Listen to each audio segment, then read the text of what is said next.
Hey guys, how's it going? You good? I'm good. Welcome back to another installment of me ranting about clothes I cannot afford, because that seems to be a theme I enjoy on this channel. I don't know why I like doing that to myself. Today I'm going to be talking about Reformation and Dolls Kill together, and to anyone who is familiar with both of these brands, you're probably wondering, what do these two brands have in common? Why does this video exist? Why am I watching this? Well, I'm here to tell you why these brands actually have more in common than you'd think, which I realized because in light of all the Black Lives Matter protests and subsequently people digging into, their favorite brands and trying to suss out if they've said anything or done anything problematic in the past few years or at any point in history, people are gonna find some stuff once they do some digging. I mean, everyone's still semi at home, still in quarantine. We've got nothing to do. In the midst of all this, people have found some stuff on Reformation and on Dolls Kill, and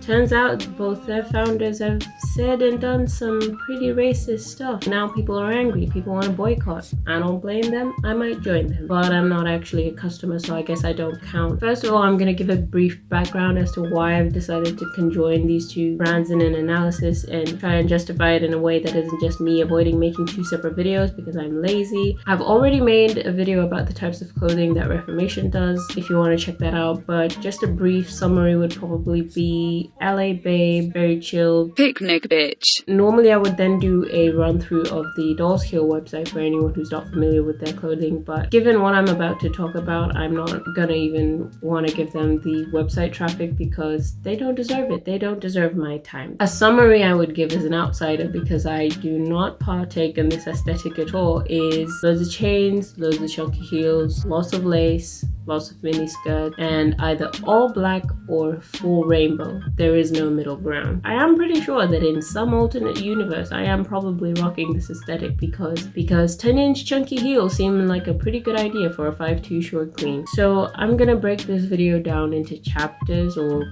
sections or whatever you want to call them, just so I don't go insane and just so it's easier for you to follow. Brand identity. We're gonna start off with both Dolls Kill and Reformation were founded by women, although in Dolls Kill's case, Shoddy, the brand founder, is co-founders with her husband, but I'm gonna leave him out of this because Shoddy's been the one receiving most of the backlash because A, society hates women, and B, she's put herself on the forefront of the apology videos and therefore she deserves the roasting. In reading through some articles, it's easy to see that both Dolls Kill and Reformation have gained success through a relatively short amount of time, Reformation being founded in 2009 and Dolls Kill being founded in 2010. So a very similar period of just before the peak of social media, and I think both brands can attribute their growth and success to, these little niche sections of people and their customer base. For Dolls Kill, it's the goth people, the people who are quote different and don't care about what people think,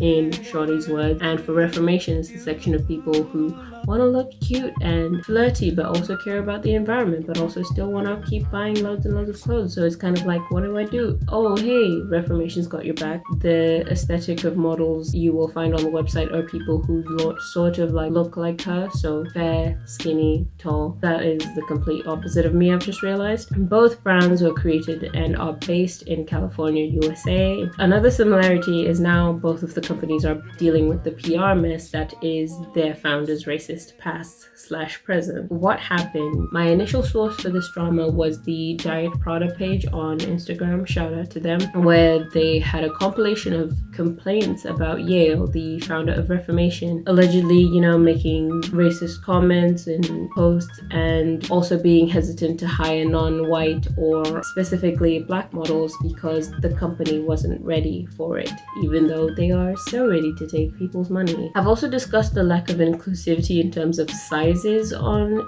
the Reformation website, also in the video I've mentioned before, and yeah, that's not good because my perception of things is that usually any sort of ism or phobia is kind of like a gateway drug to the rest of them. So that company identity that I spotted in that video, and then seeing these comments that Yael has made, it doesn't really surprise me that she would say that. You can already tell that that's the line of thinking where she's coming from. Then with Dolls Kill, so the brand has been accused of appropriating Native American headdress, and also this really problematic t-shirt they sold that said, I think it said "Goth is white." I think I'm gonna include an image if I can find one. And also stealing designs from small creators, especially Black creators, because they've obviously been the ones coming out and saying that this has happened because, you know, it was after Dolls Kill posted Black Lives Matter, we care about Black lives, blah blah blah, and then someone was like, actually, do you? Because you've been stealing from them and preventing these small creators from putting food on their tables, so maybe not. Although actually Dolls Kill was also accused of unfollowing anyone who had posted about Black Lives Matter, and then I think at some point they realized that no, this is the trend, everyone else is going with this, not everyone is a bigot like you, so then they decided to backtrack and now everyone's threatening to boycott them. So I'm not sure if there's some sort of like oppression-o-meter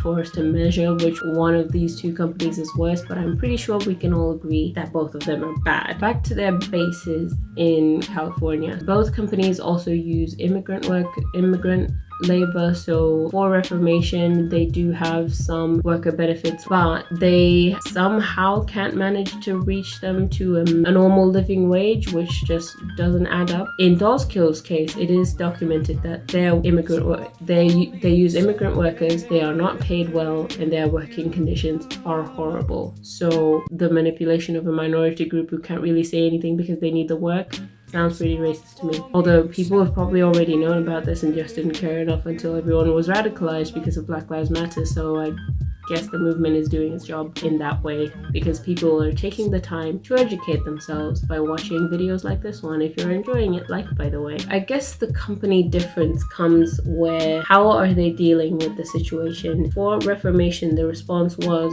Yael effectively dropping out and saying, I'm resigning, I'm no longer the CEO of the company, so because I'm the one racist person in the company and I'm out, you can buy our stuff again. And people are like, yay, they did the right move. And then with Dolls Kill, it just ended up in a series of Shoddy doing these weird apology videos that weren't really apologies, and they were just sort of like, it's your fault for thinking that this was offensive because it wasn't meant that way. I'm just a really creative person who likes to steal from other cultures and creators, and you don't understand my creative process. In my opinion, both responses are bad. Okay, I know someone's thinking, okay, wouldn't you want Shoddy to resign from Dolls Kill? But the thing is, the founder of the company will always dictate the company's identity. Whether they were to die, whether they were to like disappear off the face of the earth for some reason, neither of these companies were founded with the intent for inclusion. To try and inject it later on would be a very tedious process because there would be so much that needs to go on. Like, for example, Yael prides herself in the fact that her company employs largely women, but of those women, how many of them are white, Hispanic, Black, etc.? Like, what are the ratios? Is there affirmative action going on? You know, what are they hiring based on? Is it just her bringing on people who look like her and will follow her ideals without wanting the external inclusion or diversity influence going on in there? And then whenever something like this happens, it's just a board of white women going like, oh shit, what do we do now, you know? And because Yael has left and she's no longer the CEO, that doesn't mean the company no longer has shares. She would turn in her chair if she found out that once she's left, you know, they're putting in all these chubby Black models in her delicate, soft clothing.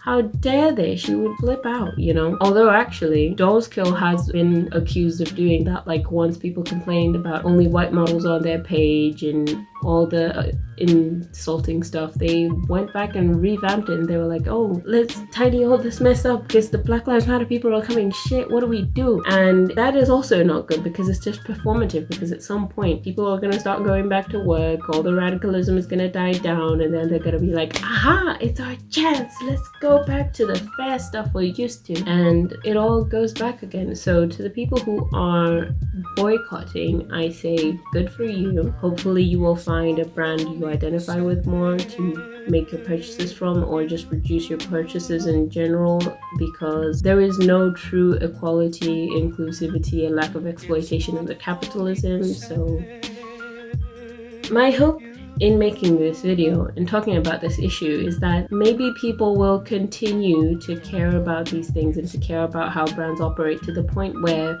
brands will be forced to be inclusive, to be diverse, or eventually maybe not be forced and just realize it's the right thing to do. Like, why is that so difficult for anyone to understand? I don't get it. I don't. But yeah, so let me know in the comments which of these companies you think is worse, whether the actions they've taken in dealing with this stuff have been good or bad, if you've been a customer, if you're disappointed. And thank you for watching. Please like, please subscribe, please share, and I will see you next time.